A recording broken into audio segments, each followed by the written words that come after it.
with Jon Impemba and James Grande.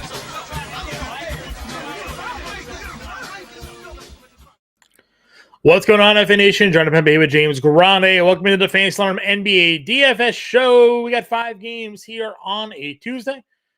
Some pretty interesting matchups here on the slate. Denver versus Indiana. No Tyrese Halliburton here. Going to be reevaluated. Going to miss at least the next few games here for the Indiana Pacers. We have the late night hammer matchup. Clippers-Lakers. No LeBron James in that matchup here today. And maybe the biggest story of the NBA, not including a team that's on this slate, but the Milwaukee Bucks have fired their head coach, Adrian Griffin. There's going to be some changes there. Apparently, Doc Rivers is a name closely linked to this job and likely will become the next head coach of the Milwaukee Bucks here. We know, of course, the Bucks have had their struggles defensively on the season. They, again, had just played back-to-back competitive games against the Detroit Pistons. Maybe that was an indication or reasoning for the firing of Adrian Griffin here, but some big news across the NBA, and of course a lot still to get to here tonight. Yeah, on the Halliburton front, it's almost like a grade 1 hamstring pull. Shouldn't have a player return in 9 days. Mm-hmm. That's interesting. Carlisle did say it wasn't a re-aggravation, but they are obviously there's something there that they're going to keep him out for the next 3 games. And we don't know if his backup Andrew Nembhard's going to play, so there could be a lot of TJ McConnell minutes potentially available. The Griffin firing is very interesting. There's reported in an Athletic article that Shams is a part of that Doc has been serving as a consultant for Adrian Griffin and the Bucks, which obviously puts him pretty close to the Bucks organization to begin with, and kind of backstabbing Adrian Griffin in the process because he's been serving as a consultant and now he's going to potentially become the head coach. That's a very interesting approach. I look forward to the Bucks' second round exit this year. Right. And obviously you mentioned LeBron being out. There's nothing else like really of note. Isaiah Hartenstein is not expected to play. Right. That's really been the only other news, and we're obviously waiting on the Nembhard news. So that's the only other stuff that's. Chris Dunn downgraded midday with an illness, which is great because we talked Keontae George kind of getting his minutes cut down a little bit and should have that availability with Dunn if he does not play to see a bit more playing time. Of course, Sexton and Clarkson, big guys as well. Welcome everybody who is into the show. Albert popping in here, and to Prince as well on time today. Good to see all of you. If you have any questions, feel free to throw them in the chat. You want to pop in and say hi, can do that here as well. If you haven't already liked today's show, don't know what you're waiting on there. Hit that like button, hit the subscribe button so you never miss a show. And we go live here every day, 5 o'clock Eastern time, to give the latest updates and breakdowns on this NBA DFS main slate. Taking a look at the matchups here tonight. Got IC3U and Cam the Man popping in. What's up, both of you guys here this afternoon as well. Thanks for joining us all. Looking at the matchups, Denver, Indiana, even with Tyrese Halliburton out, Pacers only a 5.5 point home underdog at 237.5 game total here. Interestingly enough, when we talk a lot about these like home road splits and against the spread records, Denver Nuggets on the road this year, 19-25 against the spread. They're 8-15 against the spread. So not great. 13-10 overall on the road, but they're 19-25 against the spread overall, 8-15 against the spread on the road. So Denver playing some competitive games here, even though they have Nikola Jokic, Jamal Murray. Indy a 5-point home underdog here. They're 12-8-1 against the spread at home. Wondering if the Pacers will find a way to play a competitive game, sort of given Denver's road struggles this year. Knicks Nets are getting 4 points at home. That's a 223 game total. Utah, New Orleans up to a 7-point home favorite. 240 total there. Portland, OKC's a 13.5 point home favorite. 233 game total. Then our last game on the slate, Clippers are up to a 9.5 point home favorite. That one's got a 235 game total. What are your thoughts when it comes to the ATS records and the home run records here, James? I've been laughing since the words Denver struggle on the roads came out of your mouth after they just beat Boston in Boston. It's true. It's just funny, like how things just like that can play out because like they're the defending champs. They've been better at home historically, just given like that home court advantage that they have built in with like teams traveling there. And then they go and hand Boston their first loss at home. Like Yeah. loss, like not ATS, like first out. Boston was 20-0 at home this year. And Denver beats them in what was like probably the best game of the year in terms of like just pure basketball. But I mean, yeah, I mean that should be a fun game. Like we've seen, even without Tyrese Halliburton, Indiana's defense and pace is still bad and good, respectively. The New York Brooklyn game, very fun from one side, very hard to predict on the other. Utah New Orleans is a banger. Portland OKC has been a blowout in 2 straight. Mhm. And who knows what we get from Lakers Clippers, because like I think that game is going to decide the slate in a lot of ways. Sure. Because the chalk is on one side, despite that side being 9.5-point dogs. The Clippers are the team getting the insane pace up spot here. They're also middle of the road defensively, where like the Lakers are middle of the road as well. Like Yeah. a lot going to be decided on that Lakers Clippers game.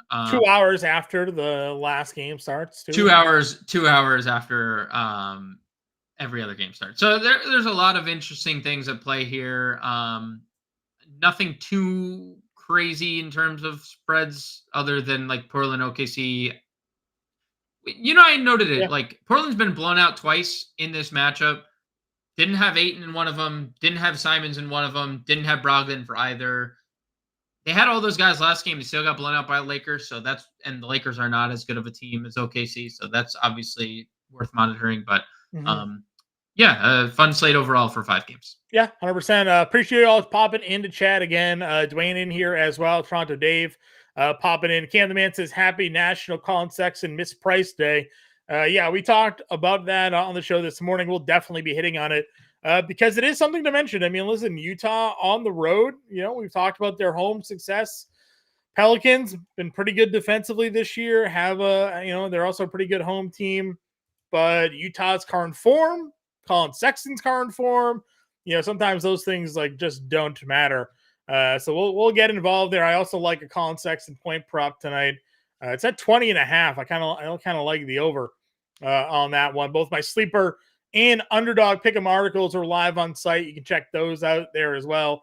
See where I'm at with a couple of player props here this evening, and we'll hit on those as we hit the players as well. Let's jump into this though. We go position by position here. Point guard spot SGA is 10K, which is not also a low price tag for what he is capable of doing. But as we pointed out, in 2 games this year, they've blown out Portland by like 30 points in each game. And he's only averaged 21 minutes a game because of it. Do you think Portland has any chance of being any more competitive tonight to get us 30 minutes on SGA here? Your guess is as good as mine. I thought it was going to happen last time they lost by 70. So Sure. That was the second leg of a back-to-back. This is the front leg of a back-to-back for both teams. We know OKC runs a massive rotation on front legs of back-to-back, so they're going to play 11 guys, right? We're going to see Micic play probably double figures minutes. We're probably going to see Aaron Wiggins play double figures minutes, Kendrick Williams, like all those dudes. SGA is too cheap, flat out. 10K, too cheap. If there's any chance that this game does stay competitive, you're getting SGA at a massive discount. He's not going under-owned, so, he's 20% rostered. When you're talking about the guys that are priced over 10K, he is right behind Anthony Davis. He is higher owned than Nikola Jokic. So that's how the field thinks about SGA tonight. Like, if it stays competitive, 20% of the field is getting a massive discount. But like 10-2 for Anthony Davis is a massive discount without LeBron. And 11-2 for Nikola Jokic is a massive discount for Nikola Jokic. So the whole pricing situation in general is soft, and we talked about it on the show last night. So if you want to play SGA, but it obviously comes with massive risk that you're not getting a fourth quarter. You might be getting 2.5 quarters out of SGA. So I was going to say, we talked about it. If we get 3 quarters, at 3 quarters, he might go for 70, given the way he's performed against Portland this year, putting up 42 fantasy points in 20 minutes in the 2 games. As we work our way down, though, some really good guards and some good spots. Brunson, Murray, Harden included in that range. D'Angelo Russell at $6,500. Talk to me about this mid-range of point guards here, James. So Brunson's obviously coming off back-to-back 60s if you want to get to Brunson. No problem there. Pretty good matchup against Brooklyn. Decent game environment overall. James Harden, same thing, has a ceiling. I have really honed in on Jamal Murray today. And there's not a lot of ownership coming towards Jamal Murray. It's a really good spot. If there's no Nembhard, I don't know what Indiana's going to do because TJ McConnell's just too small for Jamal Murray, especially with Murray's ability to put people in the post. Jamal Murray's one of the best post-up guards in the NBA. Always in the post, always move. And what has Jamal Murray done lately, John?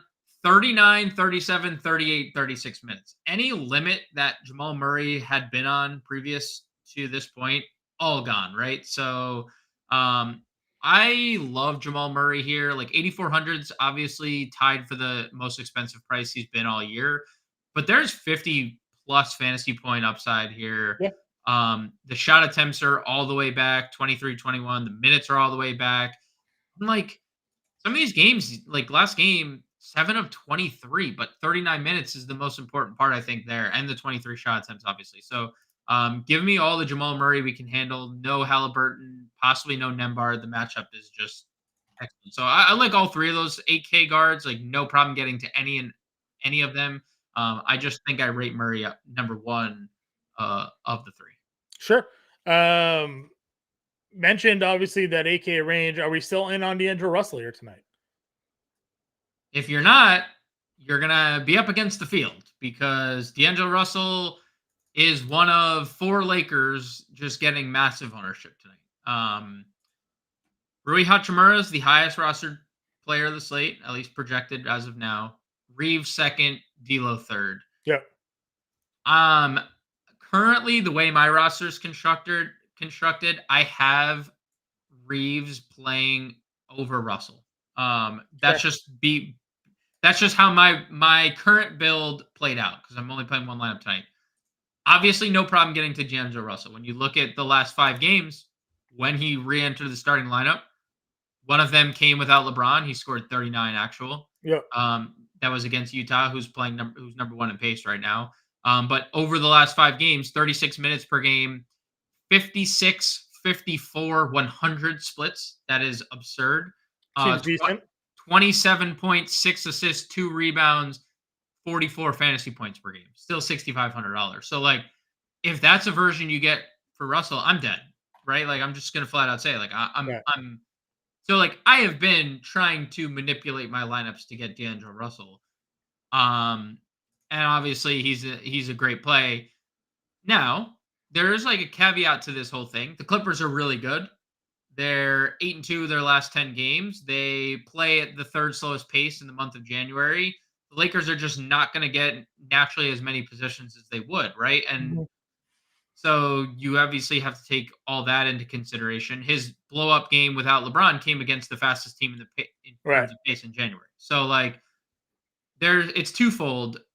Also, depending on your position and depending on how you want to use everybody else. I'm playing Colin Sexton tonight. Sure. We've made that clear. Our chat has made that clear. Icy through Sexton near 100%. Cam the man, happy national Colin Sexton mispriced day, even though that's every day at this point. Yep. Colin Sexton, here's his last 9 usage rates. Okay, these are the last 9 games: 30.8, 30.1, 35.4, 26.5. Wow, that sucked. 31.5, 34.9, 31.2, 32.4, 30.1. Why would we not play 6,200 Colin Sexton when every night he's giving you a 30% plus usage rate, 20 plus points every single, you as you've alluded to. Yep. It seems everybody's actually playing both. So yes. It's not. You don't even actually need to pick. I think you're mentioning there like Jamal Murray is kind of your pivot off of that, Correct. right? Like if you're not eating the chalk, maybe you go up to Murray there because 30+% of the field is plugging in Russell, Sexton, and Hachimura tonight. And Austin Reeves. And Right, Austin Reeves, who's also point guard, shooting guard eligible, Right. right? So like so if you played Reeves, if you just went chalk and you plugged Reeves, Russell, Sexton, Yeah. you have one potential other spot for a guard, right? Like Jamal Murray is your guard or util or like point guard util. You're not playing you're not playing Murray in the util because you're playing. So now you've essentially wiped out. I've wiped out every spot if I'm playing all of them plus Murray, where I don't have flexibility. Let's say if like I'm using Davis at forward, and now I can't pivot to like Vanderbilt if he's starting, or if there's late news where Vanderbilt, who's not playing or probable, is now ruled out, and I wanted to pivot to Taurean Prince, who's much less owned than obviously Rui Hachimura. So like, I'm just making a decision. I'm playing a lower to get different somewhere. I've played Jamal Murray basically over D'Angelo Russell. Sure. I do have D'Angelo Russell over 2.5 3-pointers as one of my props here today. Just the volume of shooting he's taken from 3-point range over the last 5 games since he's re-entered the starting lineup. Now you add in the fact that there is no LeBron James. There's probably going to be some more early shot attempts. Plus, they're 9.5-point underdogs in this game. Yep. He might just start chucking from 3 to keep them in if they start falling down. So willing to give them that look there with the over 2.5 3-pointers this evening. Working our way past Sexton, do you have any interest in these other guards in this 5K range? I mean, you mentioned Reeves. Obviously, he's point guard, shooting guard at 58, but there is McConnell down here at 55. There's Nembhard, 53. There's the Portland guards in this range. Dinwiddie. What are we thinking here? So Reeves is interesting for sure. I get why the field's getting there. No LeBron, no Gabe Vincent this year. Austin Reeves has the second highest usage bump on the team, higher than Anthony Davis, only behind D'Angelo Russell. And it's bumped to 24.4%, 1.15 fantasy points per minute for Austin Reeves this year. Super solid numbers. And he's obviously $700 cheaper than D'Angelo Russell with a little better eligibility. That's why I found it easier to get to Austin Reeves personally today while playing Sexton and Jamal Murray. So I have a lot of interest in Reeves. An obvious pivot would be to Cam Thomas. Seemingly has settled into a pretty steady role offensively. Today, good luck. Good luck figuring out what Jacque Vaughn's thinking on a day-to-day basis. But 27 plus minutes in 4 of the last 5. Obviously, the one where he goes 2 for 7, 22 minutes was a terrible feeling. But 20 actual points in the other 4 surrounding that game with 30 plus fantasy points one going for 46 fantasy points. So if you think Cam Thomas can keep that kind of role, then he's definitely a nice pivot in tournaments. The McConnell thing is interesting. If Nembhard plays, I'm worried that McConnell plays any more than he did the other day, even if he starts, because I saw the Rick Carlisle post-game interview basically saying he was taken off that floor because of the size that Phoenix had in their backcourt. It's the same size with Denver. I mean, Jamal Murray's a 6'4" point guard. KCP's a 6'5" shooting guard. That's not going to get any better for TJ McConnell. So I would really need Nembhard to be out to really have much interest in McConnell. Now, that could obviously come to bite me because we know how good TJ McConnell can be on a fantasy point per minute basis, but I almost have more interest in Andrew Nembhard than I do TJ McConnell here, despite McConnell showing us time and time again that he's been the better fantasy point per minute guy. I'm just not confident on his minutes if Nembhard's in. Well, Dwayne, I would love to hear what your crazy take is here tonight, that you're willing to risk it. That's what I want to know. That's where I'm curious to see. But it is a no risk it, no biscuit. We'll try it tonight, fellas. Okay. Yeah, I would like to know that as well. Like, know what you're thinking about. You playing some Jordan Hawkins here this evening? What's your go-to? Value, do you have interest in Keontae George now that there's potentially no done tonight? I would like to see what the starting lineup looks like because you like what Utah doesn't necessarily need to put a point guard on the floor. Sure. They have Colin Sexton. They could just like start Agbaji or insert Do you not. think they go that route though? I mean, given the way they've ran their offense this year. I don't know. I don't know. I guess it TBD. Chris Dunn makes sense like defensively because how good New Orleans can be offensively and how good they've been. And Agbaji is like a bigger body that you could probably put on a Brandon Ingram or McCollum type player. So I don't know. I mean, I'm just like also saying I don't know what they're gonna do with their starting lineup. They could go multiple directions, and I think Agbaji's one. I think Keontae George is another. If Keontae George is starting, 43 is obviously a very good price tag. Well, I'm just wondering if, like, even if off the bench, there's 20 plus minutes now there for him because there is 25 minutes, in Dunn. That's just not, or 20-ish minutes. That's not in the rotation anymore, right? Very wide range of minutes outcome with Chris Dunn because he went from like 13 to 27. I know there was big foul trouble in the OKC game, but I was saying like these are the games where George was playing like 25 minutes, and then they kind of flipped them, and then Dunn got the minutes obviously against Houston. So just curious to see the way the rotation plays. I would agree with you though. If George is in the starting lineup, 4,300 certainly a bit interesting, and I think Jordan Hawkins continues to be a tournament throw at 4K. Gets on the floor and he shoots. That's what we talk about all the time. We just like a guy that can get up there and shoot the basketball. So, anybody else here for you, point guard? Nothing else.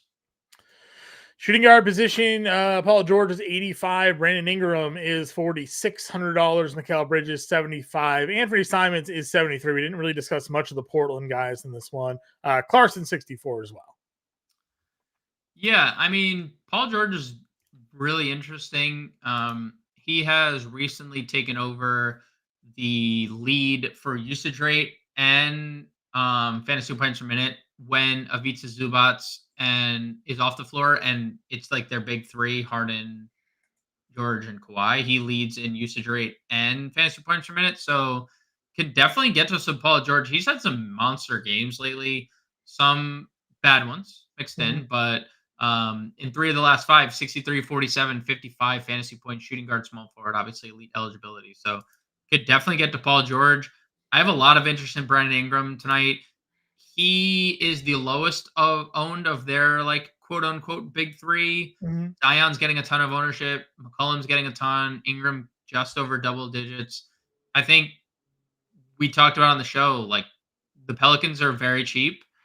I was really going into the slate just seeing how the ownership would play out. And Ingram has been the guy that's kind of fallen by the wayside despite having the best eligibility. Zion's power forward only and McCollum's point guard only. And Ingram just sits here, hey, like 7,600, shooting guard, small forward, coming off, 43, 68 fantasy points, back-to-back double-doubles for Brandon Ingram, almost back-to-back triple-doubles for Brandon Ingram. The shooting was bad, and now it's starting to improve. He had 7 threes the other day. Like, I like what I'm seeing from Brandon Ingram. And again, this is the best pace matchup on the board for anybody right now. Because number 1 in the league, New Orleans is 27th in the month of January. Like, I want Pelicans, and I want one of their big three. And this is something I've said to you like all year about using Chicago. It's hard to like predict which guy is going to go off on a nightly basis. If you're playing tournaments, just use the lowest owned one because they all have a really high ceiling. That's kind of the stance I'm taking tonight, where I'm playing Brandon Ingram, who has the best eligibility, maybe has been the best from a fantasy point per minute standpoint lately, and he's the lowest owned of the 3. I mean, again, we've seen him pop off a lot this year. Obviously, a great shooter. Fills the stat sheet, good price point, a good matchup against Utah for sure. Didn't really find myself needing to go, in this next range. The guys below him, again, Clarkson and Sexton were obvious plugs in. Does Buddy Hield pop off for you at all at $5,800? I mean, a lot of the chalk is going to Reeves there, so maybe a same price pivot. Matherin, like Norm, like what's your feelings on the 5K range here, man? I don't have a lot of interest in Indiana in general. Like they're obviously going to be a low-owned tournament team if you want. You talked about it upon the open. Like they are low-owned. and they're only 5.5-point dogs at home against the defending champions without their best player. So, if you want to take a shot on some Indiana guys, they're all free. They're all cheap. They're all unowned. So you can play any and all of them if you want. Denver's a good defensive team. They play slow. So, X and X in those categories. So I don't have much interest in Indy other than trying to be different in tournaments because they're all low owned. Yeah, no, agreed. I do like Norman Powell here. We do questions about props we like here today.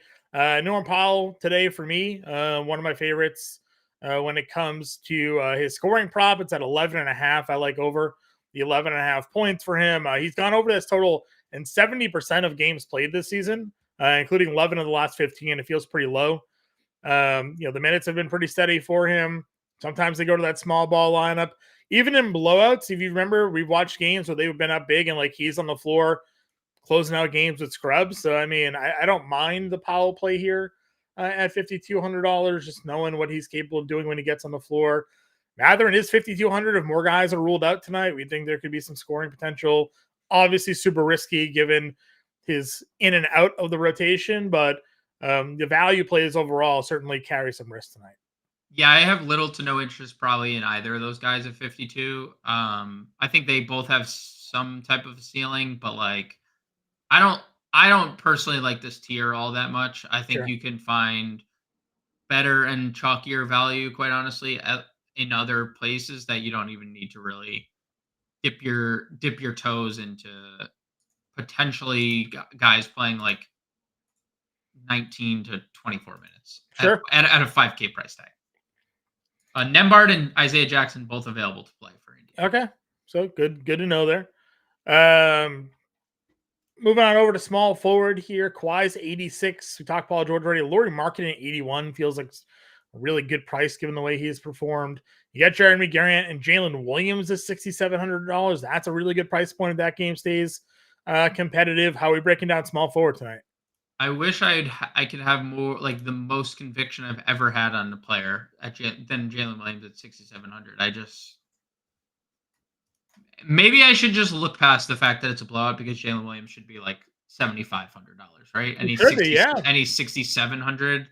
And another I guess I'll turn this to you. What do you make of OKC just getting the latest? I put out the latest ownership run before lineup lock. Okay. Or before we got on this show, sorry. Right. And OKC is getting love. Jalen Williams, 25% owned on DraftKings. Shai Gilgeous-Alexander, 20%. Chet Holmgren, 19%. They're all getting a lot of intrigue. Jalen Williams, 25% is $6,700 small forward, power forward. And it's just that's $800 to $1,000 probably too cheap than what he should be based on what we've been getting lately. But yeah, I think it has to do with just the performances these guys have had in those limited minutes anyways. Jalen Williams is averaging 40 fantasy points in 19 minutes against them, right? He had played one game, played 19 minutes, had 40 fantasy points. We know what SGA has done in his 21 minutes against them. And then they're just assuming, okay, maybe with Malcolm Brogdon healthy, maybe with DeAndre Ayton healthy, maybe with Jeremy Grant healthy and Anthony Simons, this game isn't a 50-point blowout because those guys have missed the majority of these games. I don't think they've had them all together yet for one game. No. So maybe that's what they're looking at. But we've also seen Portland have everybody together and still lose games by 30 points. So my assumption is they're looking at Jalen Williams' price tag and they're like, $6,700 is definitely a discount. It's an easy matchup. And if Portland has everybody together, maybe they may hang around for 2.5 quarters, 3 quarters, and Jalen Williams plays 25 minutes and not 19 tonight, or maybe he gets to 30 and not 20. So that's my assumption here with the OKC rostership. That was literally what happened in the Lakers game, where they were competitive at half. The Lakers, D'Angelo Russell and LeBron torched them in the third quarter, and then good night, sweet prince.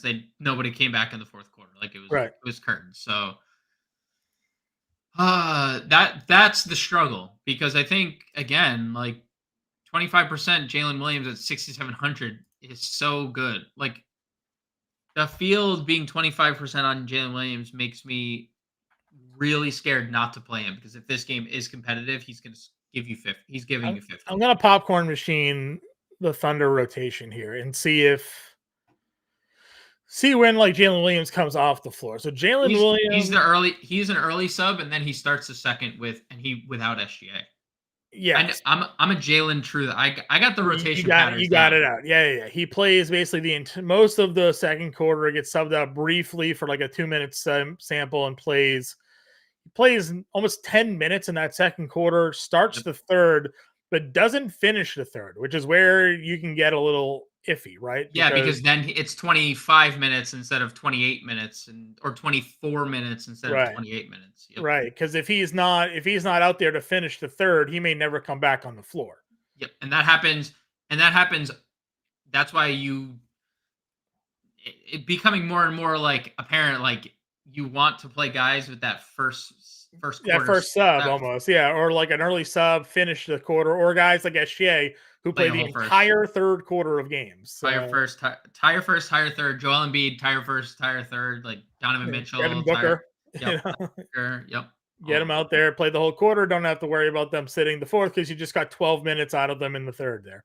On a 5-game slate, what type of team player limits do you set? I mean, I don't really change my exposure rates when it comes to slates. I mean, if the Lakers tonight, I imagine is something you're talking about here, Prime. Like, I am fine going 4 deep with LA if the chalk is playing Hachimura, Reeves, Russell plus insert value guy or AD or something like that tonight. I'm cool like going there. That's fine with me because that's where a lot of the field is going to as well. You can find yourself being different elsewhere, like James says. Like instead of D'Angelo Russell tonight, you play or you play Jamal Murray, and you're kind of making that pivot there and still getting yourself your Lakers exposure. So, 3 or 4 guys. That's usually how I play it out on most slates, anyways. I'm not going to change that just with it being 5 games. Yeah, I think it's very dependent on like the Lakers have a clear-cut value in Hachimura tonight at 3,700. Like if it was all Lakers guys over like 6K and you're like, I'm going to jam 4 in, well, then I think then it's a little dicey, but you have like clear-cut value too to sprinkle on top. Obviously easier to have ceilings on all those players at that point. Yeah. Under Jalen Williams, any interest down here in this like 5K tier? Some guys we've obviously discussed already. Some we haven't. Josh Hart, $4,500. No Hartenstein, 23 rebounds the last 2 games. Could flirt with a double-double again here tonight. Yeah, I mean, so Thibodeau actually said he would be willing to play Julius Randle at the 5, which we haven't really heard him say much of.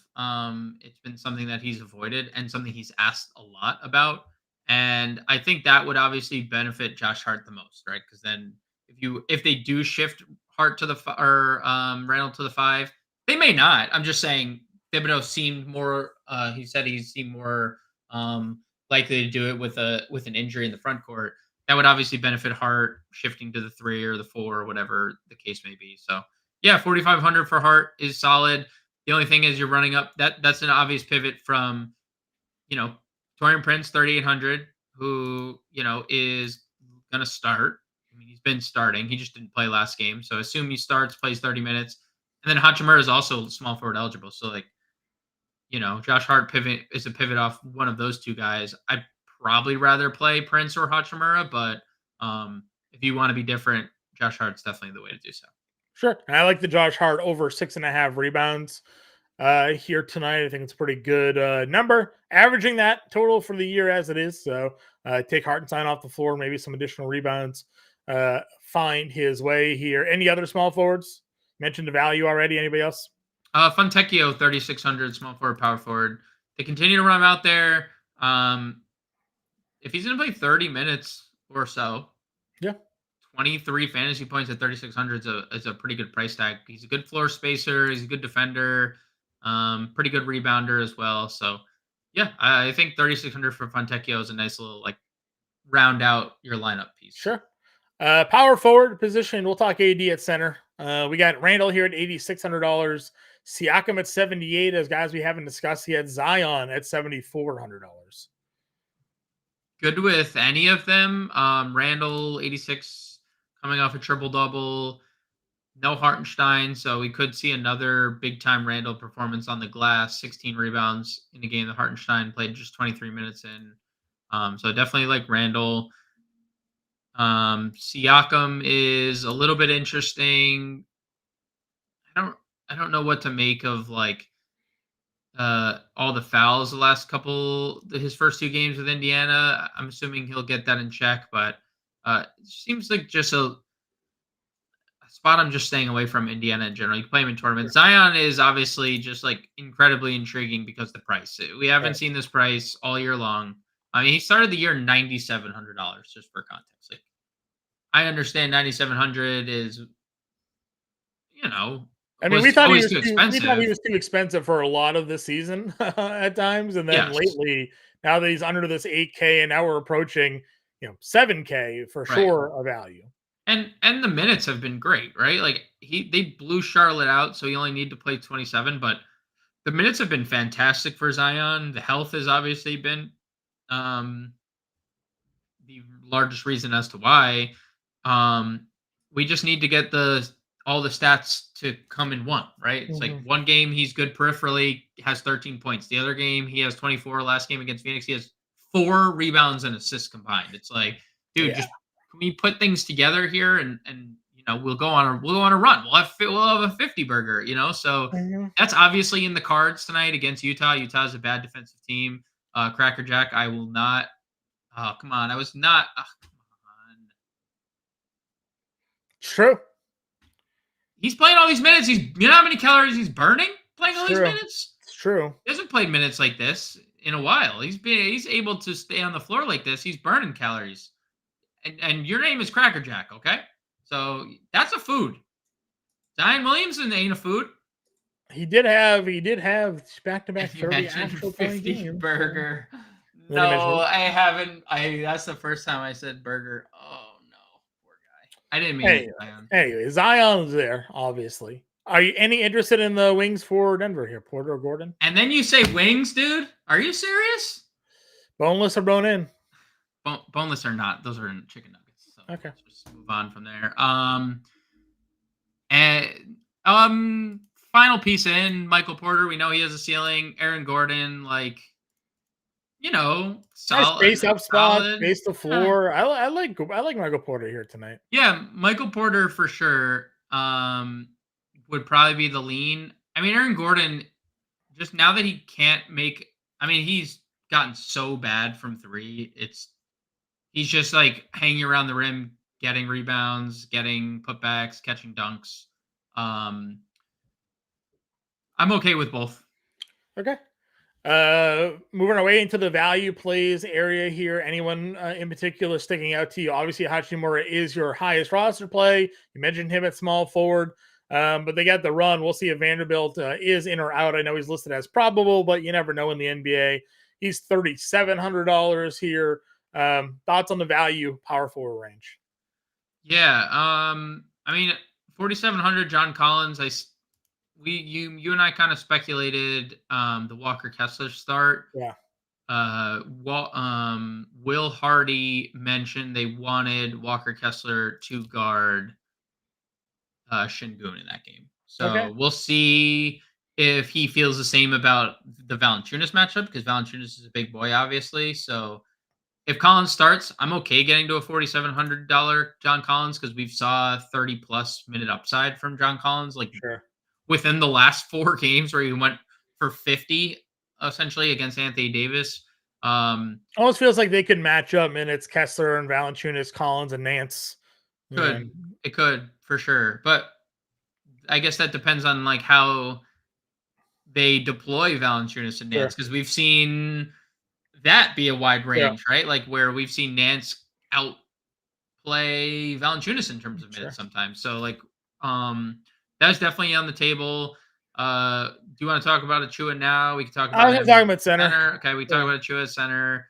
Hachimura is obvious. Vanderbilt is a nice pivot. He's been kind of good from a fantasy point per minute perspective lately. Kelly O, we know, is going to play 16 to 20 minutes and has a ceiling because he's a fantasy point per minute freak. Yeah. Where did they put Jericho as a center only too? Okay. That's it. I don't think there's anything else down here. Fontecchio is obviously Sure. power forward. Going over to center then, you have Nikola Jokic here at 11-2. We got Anthony Davis at 10-2. If you had to pick one to spin up for, which one's the way you going? I mean, that's an unfair question. It's one that needs to be answered. Last night, Joel Embiid had over 100 fantasy points. He had 70 actual. Are you asking me who I think can score 70 actual tonight? Is that what you're asking? Yeah. I mean, do you think Nikola Jokic sees what Joel Embiid did and Karl-Anthony Towns both did last night? And they're like, okay. Like, bar has been set, I don't think Nikola Jokic has a TV, so no, I don't. I'm not sure Nikola Jokic has internet at his house. Okay, he's coming off of 42 actual, so it's not like he's playing 4. I mean, 80 is 1.6 fantasy points per minute, essentially, without LeBron and Vincent. Yeah. That's exactly where Jokic sits with Jamal Murray this year. So if you take that for what it's worth, Davis and Jokic are similar fantasy point per minute guys. One is $1,000 cheaper. One is playing without their sidekick. One is playing with their sidekick. One has multi-position eligibility. So I know Jokic has the check mark in the matchup department because his matchup is definitely better. But AD also does have Mason Plumlee / Daniel Tice / potentially small lineup if the Clippers wanted to go that route. So I will go Anthony Davis, not a slight at Jokic. You can 100% get to Jokic, and he is a fantastic play.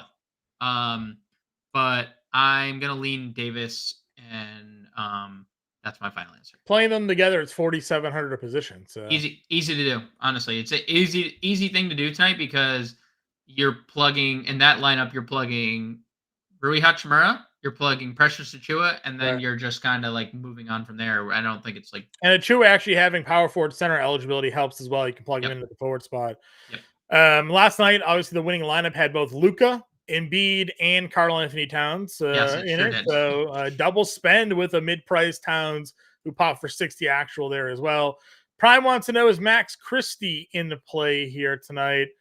That's not a guy I generally find myself getting to. So, I mean, there's like obviously slightly bigger ceiling on minutes, but you also have to factor in the Max Christie played 22 minutes last game in a blowout 1 and 2 Taurean Prince didn't play. So now, if this game is competitive, Max Christie's in the rotation, but Prince is back. Hachimura is slated to start. Prince being out would have helped, I think, Christie more. He's got to deal with Reddish being back, Prince being back, Hachimura is there, and Vanderbilt's all there. Like, it's just a lot of guys for him to kind of win through to get the big minutes. So I'm out on him for me personally. After the top 2, I mean, the mid-tier guys are fine if you wanted to get to them. Like, I don't have any problems playing Holmgren or playing Claxton tonight or Ayton tonight, something like that range. But you mentioned the value. A lot of people are playing Precious Achiuwa tonight at 4,200. Yeah, so they're going to start Jericho Sims. That has basically been announced. Hartenstein hasn't officially been rolled out, but they said it's unlikely that he's going to play. Sims is going to start. We saw Sims start 1, 2, 3, 4, 5 games earlier in the year. He lost his job to Hartenstein. And then got hurt and then lost his job to Hartenstein. His 5 starts were 20, 17, 17, 18, and he got hurt in the last 3 minutes. So like somewhere between 17 to 20 minutes is what it seems like Jericho Sims is going to play. Now, that was with Isaiah Hartenstein, who Thibodeau is clearly comfortable playing big minutes. Right. I don't know. We don't know if he's necessarily comfortable playing Precious Achiuwa yet. He played 25 minutes in a blowout win against his old team. I was doing some research on Precious Achiuwa today. His defensive rating career is higher than his offensive rating. Really? Yeah. So Precious Achiuwa has not been necessarily the best offensive player when it comes to the numbers. He's never really been given a good opportunity, but obviously His size probably has a little bit to do with Yeah, that. and I think that's my thing when it comes to like what Thibodeau could do, but also like his options are extend Sims, play Julius Randle at the 5, or extend Precious Achua, right? Like Yeah. he's down 2 centers. He doesn't have like many options. So I understand the chalk, and I'm perfectly fine getting to Chua, especially because you can, like you mentioned, he's not this isn't handicapping your lineup where he's Right. center only. You can play him at multiple positions. I think that obviously helps. It is just something to monitor. Like if this situation were to happen again, is Thibodeau comfortable playing Precious Achua in a competitive game like big minutes? Because we don't have that answer. He's a new piece of the team that has largely been limited outside of the game that Hartenstein got hurt and there was a blowout in. So Sure. I think he's gonna get the lion's share of the run. If you wanted to, Mason Plumlee's $4,200 too, John. So Yeah. the field is playing Mason Plumlee. You have to like the assumption behind Plumlee is that they need a big body against Anthony Davis, right? Like that's just what people are assuming. It's like, well, they can't go that small ball lineup against Anthony Davis, right? Mm-hmm. Right? My thinking could be, what if the Lakers come out and they can't make threes? Right. Then you can, because then you can help Anthony off on Anthony Davis. Because if he's kicking to Taurean Prince and Cam Reddish and Max Christie and no one's making threes, well, then you can live with them taking and missing threes while you're doubling Anthony Davis. So it is definitely interesting to see Mason Plumlee getting that much ownership. At least it was. I see it's down a little bit, 20%, a little right in line with Precious Achua. So I think both guys, Achua and Plumlee, one of them probably has a big night. One of them may not, and you hopefully pick the right one. Probably asking about Patrick Watson here tonight. What are your thoughts? Peyton Watson. Peyton Watson, yeah. Denver, if this is a competitive game, Denver plays their starters 35 plus minutes, all 5 of them. I don't know where the minutes, like him, Christian Brown, Reggie Jackson, that's like their whole rotation. And everybody's expected to be in for Denver. So yeah, and like again, look at the Washington game. Yes, his length in the Boston game was good. His length, he's very, very good defensively. And in certain situations, I'm sure that he's going to be on the floor over someone like Michael Porter. We've seen Michael Porter get benched, right? We've seen if Aaron Gordon's 0 for 6 from 3 and they're like, well, they're leaving him open and doubling Jokic. Well, then maybe he comes in for Gordon because he can stretch the floor. But like, I'm a little skeptical on getting to Watson over who? He's 3,600 power forward center. All right, does that mean you're playing no him Achua, over? I would imagine, like, or no Hachimura, or no you're like. There's a lot of variables there that need to break right for Peyton Watson. Maybe they do use him on Siakam, and that could be something that like. But yeah, I mean, I didn't check but Tatum obviously had a poor shooting night there against Denver. It was like Watson on Tatum in that game, but not a player we're generally running to unless there's multiple bodies, kind of out of their lineup. That said, let's build our lineup here tonight, James. Where are you starting off here this evening? We plug in the chalk. Yeah, I mean we can. Okay, you didn't seem too convincing there. I mean Hachimura is a easy plug. He's going to start. There's obviously a lot of minutes, and he's over a 0.8 fantasy point per minute guy, way higher than like Prince or Vanderbilt or whoever coming off the bench. Obviously going Sexton here. Yep. I think in this iteration, Russell or Reeves or both, whatever you prefer. Okay. Well, you liked Jamal Murray there, so as a pivot. So happy to do Reeves and be a little different in that spot there. Okay. Do we do Precious? Probably. He's cheap, Just plug AD in at center. Yep. It's $57.50 for a forward and util to close out the show. You want to give a little Jalen Williams love here? $6,700. Yeah, let's go Jalen Williams. And then a $4,800 util. I think Josh Hart probably fits that Bill there? Yeah, just switched him with Hachimura. Okay. Hachimura. And Hachimura. Just for an example lineup for everybody there, we got a little Denver, Jamal Murray, Colin Sexton, Josh Hart, Preston Chua, Anthony Davis, Austin Reeves, Jalen Williams, Rui Hachimura. Got 3 Lakers, 2 Knicks, Utah, and Denver exposure, 1 Oklahoma City Thunder. Sean Mitchell has the playbook out for everybody. Get in the Discord. If you have any questions for everybody there, roster lock 7 o'clock Eastern time. Coach James and I live every day at 5 o'clock Eastern time, everybody. So tune back in tomorrow if you haven't already done so. Like and subscribe to the Fantasy Slam channel so you never miss a show. We'll be back tomorrow, everybody. See you then.